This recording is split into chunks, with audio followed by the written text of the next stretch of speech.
ریاکار مثال یو آیات کې الله فرمایي لکه یو ځای کې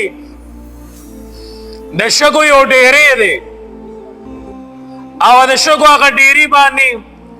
نور لګيږي او د نور لګېدلو سره هغه شګو ډېرې پړک وهي نو لري زینه ورته یو تګې انسان ګوري هغه په ګمان کوي د اوبو چې رها غزې کې اوبه دي نو کله چې دا تګې انسان دی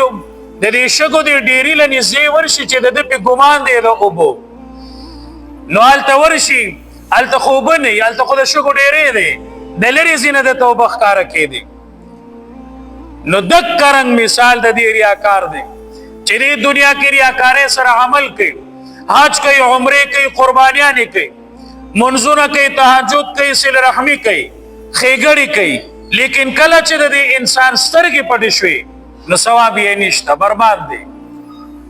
او دا ریاکارۍ کې انسان ته زبردست لذت ورکړی کېږي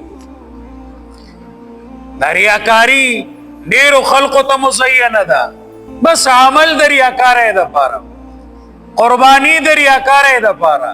حج د ریاکارۍ دپاره صلات روزه د ریاکارۍ دپاره دې سره خو عمل بربادیږي زما معزز ورونو هر یو عمل چې مونږ کوو که هغه روزه ده که مونځ دی نفلونه دي تلاوت دی انفاق فی سبیل الله دی